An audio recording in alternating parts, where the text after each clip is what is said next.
On December the 12th, 2022, a Reuters investigation by reporters Paul Carsten, David Lewis, Reed Levinson, and Libby George published a shocking allegation that the Nigerian Army had participated in a premeditated campaign of massacres against potentially thousands of children. Based on testimony from dozens of sources, including numerous soldiers who had participated in or witnessed the massacres, the report paints a brutal picture of an extermination policy that targets not just Boko Haram militants, but their children, the children of their villagers, and often children that truly have nothing to do with them. Although we have high personal confidence that the information we're bringing you today is both accurate and reputable, we do need to include a disclaimer that the accounts within the Reuters report are ultimately allegations and are in dispute by the Nigerian government, as we'll discuss in greater detail later on. Bearing that in mind, we must also emphasize how important it is that these accounts are taken with grave seriousness. In today's video, we're going to examine the Reuters report in detail, explore the contributing factors that have led to such a horrific situation, and try to determine what, if anything, is going to be done to stop it.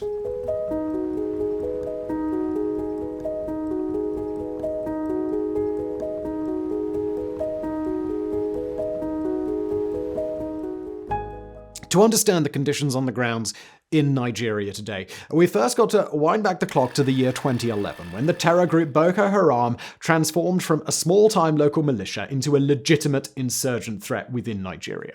With a name that translates literally to "Western education is forbidden" in the Hausa language, Boko Haram is a jihadist organization that broadly aims to overthrow the Nigerian government and replace it with an Islamic caliphate. The group proved to be extremely dangerous, becoming the world's most deadly terror organization in the mid-2010s, and their targets included not just political or religious targets, but civilians, most of whom were targeted indiscriminately. Western audiences might recognize the group, particularly due to their kidnapping of some 200 schoolgirls in 2014, of which less than half have been released at the current moment. This insurgency posed a very real threat to the integrity of the Nigerian state, which contends with deeply entrenched corruption and stark poverty, even on a good day. As such, Nigeria's leaders responded to Boko Haram with large-scale military offensives and received support from the United States and other allies during the years Boko Haram allied itself to the global Islamic State movement. After a successful counterinsurgency operation in 2015 and 2016, the Nigerian Army was able to push Boko Haram out of several provinces where they were previously entrenched in the northeastern part of the country. The insurgency, however, has not gone away. It's just subsided to a lower-level resistance, with suicide bombings, kidnappings, and takeovers of individual villages still commonplace. Now, we should note, before going further, the Boko Haram has splintered into a number of smaller factions as well as the main insurgency, but for the sake of simplicity, and to keep focus on the matter at hand, we'll be referring to them as a monolith for today. Even in prior phases of the war against Boko Haram, the Nigerian military has shown its willingness to target minors. In 2015, an Amnesty International report alleged that the Nigerian military and its partners had killed over 1,200 people in extrajudicial executions, and that many of those killed were only young boys. This allegation is just one of many in a long list of human rights abuses by the Nigerian military, including forced disappearances, arbitrary arrests, and violent crackdowns on peaceful protests against the Nigerian government. But in the last several years, the counterinsurgency movement has taken on a different tone, as the Nigerian army no longer has to wage frequent battles and skirmishes with coordinated Boko Haram forces. Recently, their work in the Nigerian countryside has been far more focused on rooting out small Boko Haram cells in villages and trying to pin down the elusive larger forces that still exist. It's a phase of counterinsurgency the world is, by now, very familiar with under the broader auspices of the War on Terror. A slow, grinding attempt to snuff out an ideology that will continue to survive and grow basically indefinitely with far less effort than a nation will expend hunting it down. Now, one might have hoped that change in the war might have led Nigeria's army to focus on reconstruction in areas formerly held by Boko Haram, or repair its relations with the civilians who found Boko Haram's message appealing due to disillusionment with the Nigerian government. But the reality has been far, far different. According to the Reuters report, the Nigerian army has instead chosen to take aim directly at its own citizens, disproportionately targeting children not by accident but on purpose. As Reuters alleges, the Nigerian army appears to be motivated by a presumption that the children and teenagers in these areas are destined to become Boko Haram terrorists themselves, either because they had already been indoctrinated into Boko Haram's ideology or simply because they were the children of Boko Haram insurgents. This presumption stems from a clear belief system within the Nigerian military that if a child's father is an insurgent, that child is, in turn, destined to become an insurgent themselves. Obviously, it wouldn't be fair to assume that every single soldier of the Nigerian military thinks this way, but the belief is entrenched deeply enough and at high enough levels within the army that it has guided the actions of troops on the ground. Others, motivated by a desire to avenge the lives of their fallen comrades or a fear that children will be used as soldiers or suicide bombers, have been willing to use that same pretext to guide their actions. The result has been a campaign of targeted, systematic killing, one that may have taken the lives of multiple thousands of Nigerian children. The Nigerian Army's scorched earth offensives in the northeastern countryside have an unofficial name within the Army's ranks: Operation No Living Things. In these assaults on rural communities, soldiers routinely enter what they consider to be danger zones with a perception of absolute hostility. Anyone they see, unless proven otherwise, is most likely an insurgent or a collaborator. That policy makes just about anyone the army encounters into a potential target, regardless of whether anything about a given person actually indicates they might be a threat. According to Nigerian military leaders, their soldiers are supposed to separate women and children out and process them as civilians, even transporting children to camps that the military alleges are safe. But the reality on the ground is very different, and when Nigerian soldiers come charging into a village looking for a fight, there's often no fighting-age men there to oppose them. The bands of insurgents that still do remain are highly mobile, often able to leave before the soldiers arrive, and any men who are unaffiliated with either the insurgents or the military have only managed to survive so long because they know how to get the hell out of town when the soldiers come calling. With no obvious dissidents to fight, the soldiers often consider children to be the most likely to harbor extreme ideals. By the military's logic, children's beliefs are easy to shape, especially when they descend from the same bloodlines as grown-up insurgents. For these Nigerian soldiers, who are themselves used to years of brutal, asymmetrical, and deeply traumatizing warfare, these children appear functionally indistinguishable from the enemies that they arrive to fight. The logical leap is even easier for soldiers who've seen Boko Haram use child soldiers in the past, something that the insurgent group has absolutely done on large scales. And for the innocent children of northeastern Nigeria, the benefit of the doubt simply doesn't exist. All too used to their kill or be killed world, these soldiers do what they believe will keep them safe. They kill the enemy they perceive in front of them, and they ask questions later. In practice, though, these soldiers' actions have amounted to the alleged murders of countless children, some too young to even walk. In some cases, children are separated from their families and their villages and led a short distance into the bush before being gunned down within earshot of their families. Others are rounded up in door-to-door searches and taken captive, either massacred openly or taken away, never to be seen again. The Reuters report includes testimony from soldiers who reference having killed children with knives, and accounts from families who report that their children were beaten and tortured before they were disappeared. Infants are smothered in the palm of a soldier's hand, or administered lethal injections with their mothers told that their babies are receiving inoculations for malaria or other illnesses. Sometimes the massacre of children is alongside entire villages being wiped out by the Nigerian army. Other times, the soldiers are focused singularly on the children and the threat those soldiers believe that they present. Although there are some exceptions, the killings tend to take place in isolated, small villages where communication with neighboring villages is fairly difficult or otherwise limited.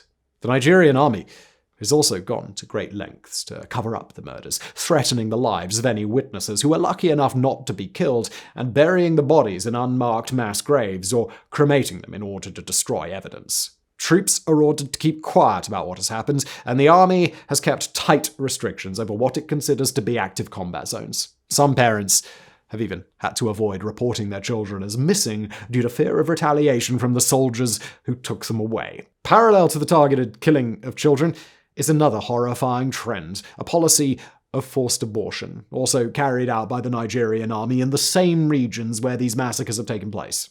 This policy targets women and girls living in villages where Boko Haram insurgents have been present, including many who have been raped by those insurgents. And by many accounts, the abortions the Nigerian Army performed are often done without consent, sometimes through blatantly violent means. This policy has been far more organized than the massacres we've discussed, but it ultimately hits at the same core idea that the Nigerian Army is bent on wiping out the bloodlines that they believe lead to insurgency, even when no actual insurgents are present. It's difficult to fathom these acts being perpetrated on even a small scale, and we fully understand how horrific they are to hear and conceptualize.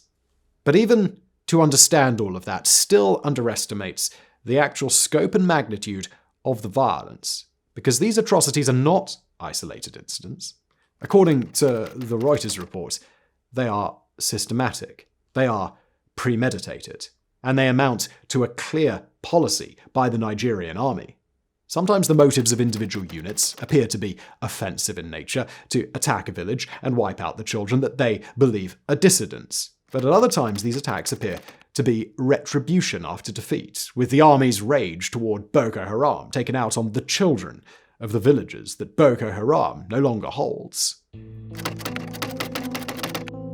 With any story like this, we can only do so much from afar to communicate the plight of the Nigerian Army's child victims, or the deep traumatization of the family members who are lucky enough to survive. Unfortunately, the remote nature of this conflict and the newness of those allegations mean that we only have a few first-hand accounts of the violence provided by the Reuters report. But the very least we can do, in our position, is to endeavour to share the first-hand accounts that we do have access to. One young mother, named Yagana Bakar, had her 4-month-old twin boys taken by Nigerian soldiers and smothered by hand, in plain view of Bakar herself. As she told Reuters, the soldiers said they were sleeping. The children were not sleeping, and I started crying because I saw what the soldiers had done. The soldiers said they killed those children because they are children of Boko Haram. They are not human beings. They threatened me that if I wasn't careful and didn't keep quiet, they would kill me as well. Quote ends. In that incident, Bakar also describes a massacre of 7 more children, these ones older, by the same soldiers who killed her babies. Those 7 children were taken far enough away that their mothers could not watch, but not so far enough away that they couldn't hear every gunshot. Another woman, Fellerin, describes the killing of her 2 toddlers by lethal injection, carried out by soldiers who had claimed to be vaccinating them against malaria. Fellerin described to Reuters hearing her 2-year-old son crying out for her from a closed room, and by the time she was able to get in, she describes realizing that it was already too late to save her children. Quoted from the report, "Sadiq was still calling out for me," she said. "She tried to cradle Sadiq's dying body, but soldiers would not allow it. They're Boko Haram children anyway," she recalled a soldier saying. "What use are they?" In the same room with Fellerin's children were some 10 others, dead or dying by the same means. Fellerin describes having been forced to abort a 6-month-old pregnancy just days prior to her children being killed, and all this in the aftermath of having to leave behind her 5-year-old eldest son in her escape from a Boko Haram encampment. The other individual stories included in the report are no less horrifying, including testimony from the families of children killed in mass executions at a watering hole in the town of Kakawa, and from a grandmother who watched soldiers kill her 3 grandchildren by gunshot and fire, including an 18-year-old boy who had intended on joining a militia allied with government forces. Villagers have come forward describing the deaths of their neighbors' children, witnessing dozens of dead bodies and being threatened by army squads into remaining silent, sometimes for years. But it's not just the families of the victims that Reuters was able to interview, but some of the soldiers responsible for these atrocities. Individual soldiers describe their intent and willingness to carry out these massacres in varying ways. Some, quoted by the Reuters report, explain their worldview in stark terms that further elucidates the view these soldiers seem to take to the bloodlines of Boko Haram insurgents. Says one who participated in a massacre in Kakawa. "There's a saying in Hausa, if you kill a snake, but you don't kill its young, there will be more battles ahead." In the shocking words of another, "I don't see them as children. I see them as Boko Haram. If I get my hands on them, I won't shoot them. I will slit their throat. I enjoy it. Others describe their work in more pragmatic terms. We want to demonstrate, we can go further even than the enemy. We have discretion to do illegal things. That's the only way to explain it. And still others cite their experiences witnessing real child soldiers whose presence in battle inherently makes it more difficult for an opposing force to tell the difference between combatants and civilians. Quote, I saw it with my own eyes. There was one. The gun was too heavy for him. They tied it around him with a string, and he went with it. Others expressed a clear remorse for their actions and an awareness of the shock and horror that they themselves had felt when first beginning to take the lives of children. One soldier describes executing a child who had come across in the town of Biu, a young boy who had said he was in town to buy some tomatoes and had no affiliation to Boko Haram. The soldier describes choosing to shoot the child in the head anyway for fear of being arrested himself by his own military unit for failure to act. The soldier then describes turning to the use of the drug tramadol in the future to numb himself to the implications of death and killing as he carried out future operations. Quote, when I take my tablets and I'm fighting, I think, let us both die. The Reuters report generated a significant response from Western governments and human rights organizations, all expressing an illicit concern for the situation and committing to some sort of action in their own way. Both the UK and the US have signaled interest in gathering more information on the situation and are referring it to investigation. Individual congresspersons within the United States federal legislature have expressed their desire for a more swift intervention, as has the Department of Defense, although these statements don't appear to have borne fruit at this time.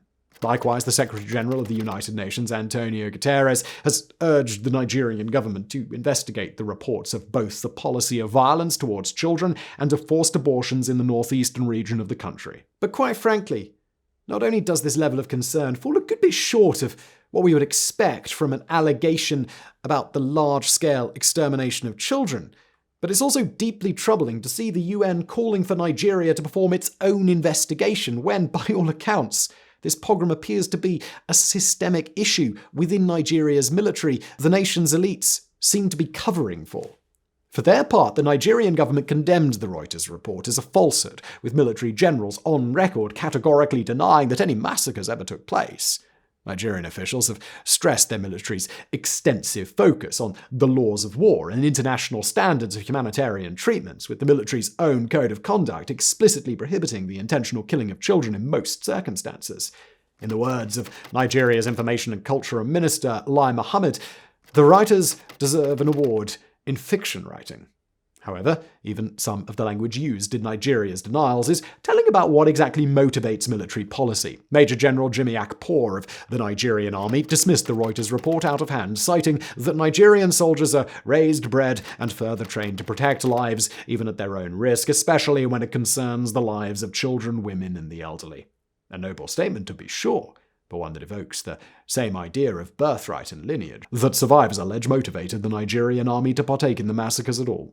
And quite frankly, the preponderance of evidence provided via the Reuters report is damning not just in its specificity and detail, but in the multiple layers of witness corroboration that underlie every individual massacre that it describes. It is easy to take these categorical denials at face value, but so too is it easy to categorically deny such a charge while not taking any action to demonstrate that it is false. Unsurprisingly, Nigeria has decided that it won't undertake any internal investigation because, according to Nigeria, nothing wrong has happened. The International Criminal Court has maintained since 2020 that there may be grounds for an investigation into crimes against humanity in and around Nigeria's insurgencies, with crimes perpetrated by both Boko Haram and the Nigerian military. But at the time of this writing, there's no open investigation into these alleged crimes, even though the ICC is more than able to open one, and these new allegations don't appear to have changed the situation. Amnesty International and Human Rights Watch have likewise called for an investigation, but these organizations do appear to believe that Nigerian authorities should investigate the situation itself. A troubling expectation, even if such an investigation were likely to happen, which clearly it isn't. As is so often the case on this channel, we're unable to leave you with a reassuring or optimistic end to today's video, despite the release of a detailed, diligent, and well-done report on these alleged massacres, despite the world now having a very clear idea of where to go and what to do in order to follow up. It doesn't appear that any independent investigation will be forthcoming. The Nigerian Army continues to wage war against Boko Haram in the northeastern countryside, and as heartbreaking as it is to acknowledge, we have to assume that yet more children are going to be caught in the crossfire. In situations like this, the substantive investigations, diplomacy, and yes, intervention that would save the lives of Nigeria's children are unlikely to take precedence over the bigger, better-known crises taking place around the world. In the face of such inaction, the best thing we, as Western onlookers, can do is bring any attention that we can, when we can. We thank the 4 writers and the team that brought these atrocities to light, and we can only hope that the world will begin to take greater action, and to do it sooner rather than later, while there are still children left in these villages to save.